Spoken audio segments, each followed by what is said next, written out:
एक भैंस को लेके जाने के लिए उसको मॉब लिंचिंग कर दिया जाए। यहाँ तो उसका एक हफ्ता का न्यूज़ बनता है, उसके बाद कहानी खत्म है। एमएलए एमपी जीत के जाते हैं, हमारे हक के लिए आवाज़ नहीं उठाते, हमारे कानून के लिए आवाज़ नहीं उठाते। अभी हम यहाँ पे कुछ बोलते हैं बीजेपी के खिलाफ, तो कल होकर देखिएगा हमको फ़ोन आया, पुलिस आकर उठा के लेके चला जाएगा। कोवैक्सीन वो अभी तक WHO पास नहीं की है। बहुत सारे स्टूडेंट हैं जो अभी बाहर जाएंगे इंडिया के बाहर, तो क्या दोबारा वैक्सीन लगाएंगे?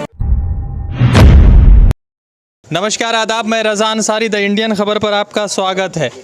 जिस तरह से पिछले कई सालों से मुसलमानों की मॉब लिंचिंग हो रही है, अभी जो है जिस तरह से जम्मू एंड कश्मीर के राजौरी में थाना मंडी के रहने वाले एजाजदार की भैंसे ले जाने के वक्त उनकी मॉब लिंचिंग हुई, तो उसके बाद जो है 2005 में इंडियन मेडिकल साइंस जो बेंगलुरु में स्थित है, वहाँ पर 2005 में एक अटैक हुआ था।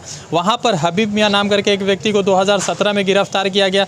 4 साल बाद ये कह दिया गया कि आप बाइज्जत बरी, आपकी तरफ से किसी तरह का कोई गलत काम नहीं हुआ। वो इसके अलावा जो है 27 से ज़्यादा मुसलमान जो है 13 साल से लगातार जो NIA की हिरासत में और बेंगलुरु को जेल में मौजूद है। तो सवाल ये उठ गया, क्या मुसलमानों का जान 4 साल 5 साल बाद इसी तरह से जाता रहेगा, या मुसलमानों को बोल दिया जाएगा कि आपका जो है बाइज्जत बरी कर दिया जाएगा? तो इसी पर कुछ मुस्लिम यूथ से बात करेंगे, क्योंकि लगातार मुसलमानों के जान के ऊपर बात चल रही है। अभी कुछ दिन पहले आपने देखा था हिसार हरियाणा में मॉब लिंचिंग हुई, अमरावती में एक मुसलमान को जो है सरेआम पीटा गया। तो इसी पर बातचीत होगी।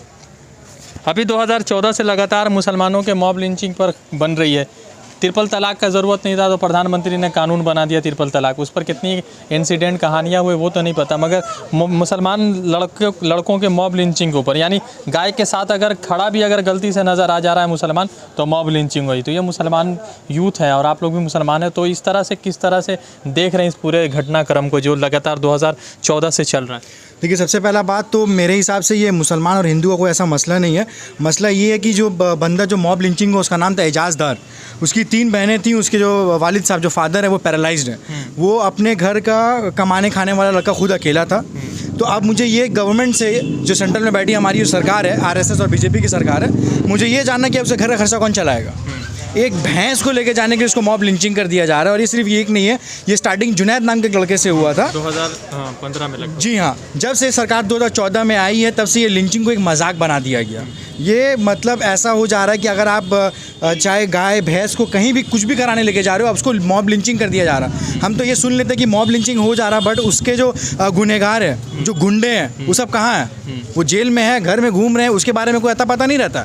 बस 5 दिन ये न्यूज़ चलती है कि मॉब लिंचिंग हुआ, फलाने जगह में हुआ। उसके बाद जो गुंडे हैं, जो मर्डर करते हैं, खून करते हैं, वो गायब हो जाते हैं। वो अपने normal life, back to life, अपनी ज़िंदगी में वो घूमने फिरने लग जाते हैं। लेकिन जिसका घर का जो चिराग बुझ गया, उसका क्या?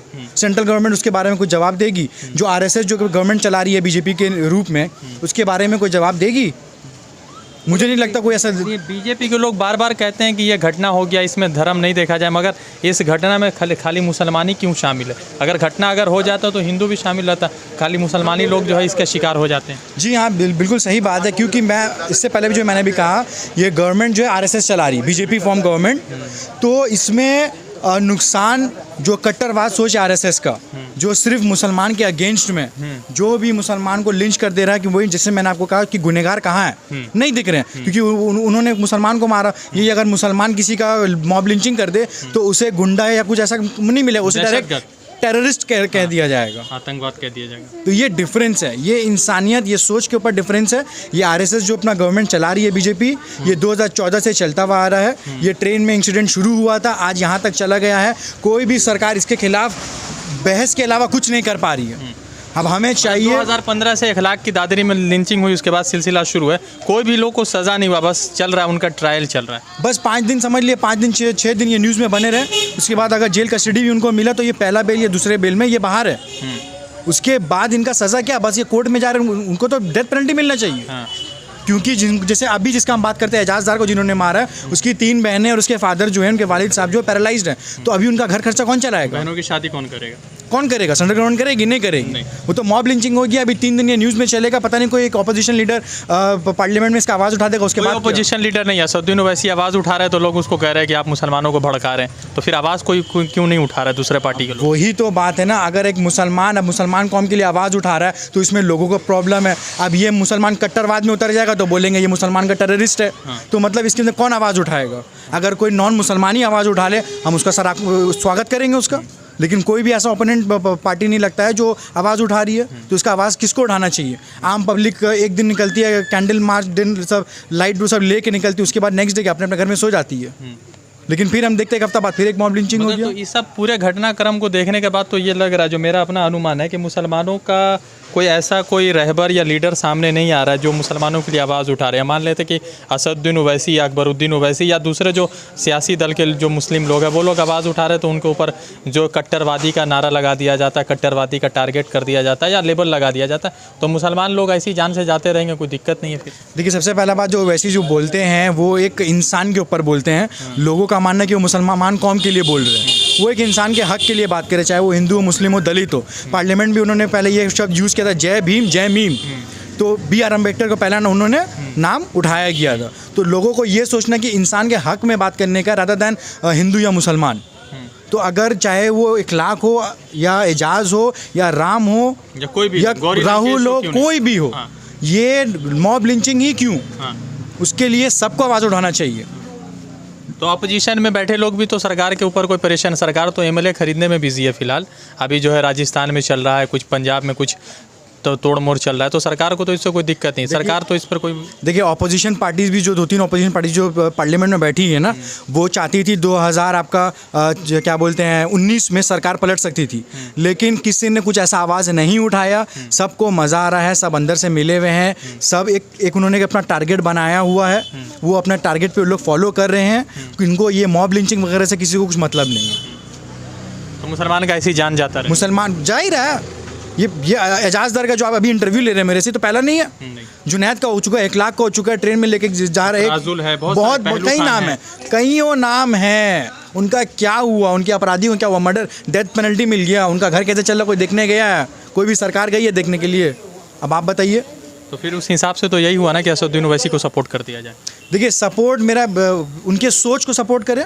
वो अगर आवाज़ उठा रहे हैं तो उनके आवाज़, अगर अपने ही पार्टी से आवाज़ उठाना तो आप अपने पार्टी से आवाज़ उठाइए। अगर आपको MIM को सपोर्ट नहीं करना तो वो अगर उस बारे में अगर आप अपना आवाज़ उठा रहे हैं तो आप भी अपने चेयर से उठ के अपना आवाज़ उठाइए। आवाज़ उठाना तो कोई ख़राब बात नहीं है। आप किसी के जान बचा रहे हैं, उसके घर में अगर कुछ राशन पानी चला रहेगा और उसके मरने पे मुआवजा मिल जाएगा सरकार को, तो फ़ायदा तो कम से कम कुछ ना कुछ तो पहुंचा। यहाँ तो उसका 1 हफ्ता का न्यूज़ बनता है, उसके बाद कहानी ख़त्म है। उसके बाद कौन देखने जा रहा है? कोई देखने जा रहा है क्या? आप जैसे युवा जो है जो मुस्लिम समाज से आते हैं, तो आप लोगों के साथ भी तो परेशानी, चूँकि बंगाल में वैसा माहौल नहीं है, मगर परेशानी तो ये है कि आज के डेट में अगर कोई दाढ़ी टोपी वाला आदमी है तो समझिए कि रोज़ जिहाद कर रहा है, क्योंकि उसको डर रहता है नाम बताने में। हम जैसे लोग जो दाढ़ी टोपी नहीं रख रहे, उनको कोई परेशानी नहीं है, वो मतलब कुछ अपना नाम गलत भी बता सकता है, मगर जो दाढ़ी टोपी रखा वो तो देखने से मुसलमान हो जा रहा है, तो उसका तो वैसे ही मतलब कि मर्डर हो सकता है, लिंचिंग हो सकती है, उनके बचने का तो कोई चांसेस नहीं है। देखिए, फ़िलहाल बंगाल में तो ऐसा कुछ था नहीं। 2021 के जो इलेक्शन से पहले ऐसा कुछ तो था नहीं, लेकिन बीजेपी का जो जहाँ सीट आ चुका है, 70 से 70 सीट जो आया है, अभी बहुत जगह ऐसा सुनने में आई, 1-2 केस आया है गांव देहात से, जहां आपका बीजेपी के जहां हुकूमत है वहां पे ऐसा 2-3 जगह आया है। मॉब लिंचिंग का नहीं आया है, बट आपका बहुत सारा ऐसा केस आया है जो कानूनी बहुत आवाज़ उठाने लायक है, लेकिन इसके लिए आवाज़ कोई नहीं उठाया जा रहा है। न्यूज़ वगैरह में कहीं शो नहीं किया जा रहा है। न्यूज़ में तो राम मंदिर चल रहा है, 5 लोगों ने फिर से ठगी का मामला किया 1 करोड़ का। तो यही है ना, न्यूज़ में अभी कोरोना के महामारी के टाइम में जो गवर्नमेंट का जो फेलियर है, सरकार फेलियर में, उसको राम मंदिर का ठगी बता दिया जा रहा है। जहाँ आपका रामदेव जो बाबा हैं, जहाँ वो अपना सड़ा हुआ दवाई जो बेच रहे हैं, उनका 1-2 दवाई जो फेल हुआ है, जो पास नहीं हुआ है, उनके बारे में कुछ बात नहीं किया जा रहा है। रामदेव कह रहे हैं कि जो कोरोना वैक्सीन लगाएगा 2 साल बाद उसके जीवन में कुछ भी हो सकता है, ऐसा कुछ चल रहा है। ये उन्होंने चैलेंज किया है, इसके बारे में कोई बात नहीं कर रहा है। और ऊपर से सबसे मेन इंपॉर्टेंट बात, जो मोदी सरकार जो अपना वैक्सीन पास की है, जो लोग लगा रहे हैं कोवैक्सीन, वो अभी तक WHO पास नहीं की है। बहुत सारे स्टूडेंट हैं जो अभी बाहर जाएंगे इंडिया के बाहर, तो क्या दोबारा वैक्सीन लगाएंगे? ये तो सवाल, सरकार ये सब जवाब नहीं दे रही है। सरकार अपना घर बना रही है, 20,000 करोड़ का जो घर बना रही है, सरकार अपना उसमें लगी हुई है। सरकार अपना पार्लियामेंट बनाने में लगी हुई है। सरकार को आप भी डिस्टर्ब मत करिए। सरकार अपना पेट्रोल, हाँ एकदम मत करिए। सरकार पेट्रोल के दाम बढ़ाने में लगी हुई है। खाने के गैस 20 रुपया 30 रुपया बढ़ा चुकी है। तो महामारी के दौर में कोहली के साथ साथ पेट्रोल ने भी सेंचुरी बना दिया। जी हाँ, महामारी में पेट्रोल और डीजल आगे नहीं है, खाने वाले तेल भी आगे हैं। तो ये कोई गरीब से पूछने नहीं जा रहा कि भैया आप घर कैसे चला रहे हैं। तो ये सरकार को मैं आपसे भी रिक्वेस्ट करूँगा, आप भी डिस्टर्ब मत करिएगा। सरकार अपना घर बना रही है, अपना पार्लियामेंट बना रही है, उनके बच्चे नहीं, लेकिन पता नहीं वो किसका फ्यूचर सिक्योर कर रहे हैं। तो वो हम सबको देखना होगा, वो हमारी जिम्मेदारी है। हम बाकी गरीब मर रहे हैं, कोई पूछने जा रहा है, मर रहे हैं मरने दो, सरकार के हिसाब से मर रहे हैं मरने दो। मिडिल क्लास जो है वो पुअर होते जा रहे हैं, अपर रिच क्लास वो अपर होते जा रहे हैं। अडानी जी देश के दूसरा सबसे बड़े पैसे वाले। जियो अभी अपना गूगल के साथ मिलकर जियो का फ़ोन निकालना, भैया पैसा उन्हीं के पास है। तो मिडिल क्लास जो है पुअर होते जा रहे हैं, मिडिल क्लास का जो गैप था ना वो ख़त्म हो चुका। चलिए धन्यवाद। तो अभी जो नया मुद्दा है कि फिर से एक मुस्लिम नौजवान के 24 वर्ष की मुस्लिम नौजवान की मॉब लिंचिंग हो जा रही है। तो मुस्लिम नौजवानों के अंदर तो डर एक तरह का हो गया कि भाई जब भी कोई आवाज़ उठाओ और मॉब लिंचिंग। और गाय ज़्यादा यहाँ पर सुरक्षित है, मुस्लिम नौजवान कम सुरक्षित है, क्योंकि अभी जम्मू कश्मीर के रजौड़ी में जो मामला हुआ, भैंस को ले जा रहा है मार दिया गया। तो जम्मू कश्मीर जैसा जहाँ पर मुस्लिम संख्यक ज़्यादा है वहाँ भी यही चल रहा है। तो मुस्लिम नौजवान के साथ तो नाइंसाफ़ी हो ही रही है। देखिए, जब से ये बीजेपी सरकार आई है तब से ही ये सब चल रहा है। अभी हिंदुस्तान में इंसान से ज़्यादा सेफ ना है, एनिमल्स है, जानवर है, खास करके गाय। हाँ। गाय के ऊपर कानून बनाया जाता है। हाँ। लेकिन आदमी इंसान जो मार रहा है उसके ऊपर कोई कानून नहीं बनता। क्यों नहीं बनता है? बीजेपी सरकार ट्रिपल तलाक पे कानून बनाती है, और जब एक इंसान को मार रहा है, मॉब लिंचिंग हो रही है, उसके ऊपर कोई कानून नहीं है। क्यों नहीं है?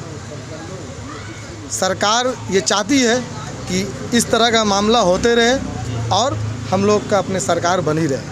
देखिए, जिस तरह मैं किसी हिंदू मुसलमान की बात नहीं कर रहा हूँ, मैं एक ही बात बोल रहा हूँ, जिस तरह मैं सिख कम्युनिटी को सल्यूट करता हूँ कि वो पूरे हिंदुस्तान में 3 या 5% है, वो अपनी हक की लड़ाई के लिए, अपनी आवाज़ को उठाने के लिए वो लोग धरना पे हैं।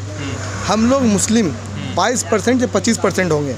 हम लोग अपना हक के लिए न रास्ते पे आ रहे हैं, न अपने जो हम लोग के भाई मर रहे हो न उसके लिए आवाज़ उठा रहे हैं, ना ऐसा कोई लीडर है जो आवाज़ उठा सके। हम बंगाल से ही हैं तो बंगाल के ही बात बोलेंगे। जितने भी हमारे लीडर या MLA हो, MP हो, जो भी मुस्लिम हो नॉन मुस्लिम हो, यहाँ की CM ममता बनर्जी आवाज़ हर टाइम जो लड़ती है मोदी के खिलाफ। लेकिन हमारे एरिया से ही हमारे जो MLA MP जीत के जाते हैं, हमारे हक के लिए आवाज़ नहीं उठाते, हमारे कानून के लिए आवाज़ नहीं उठाते। क्यों नहीं उठाते?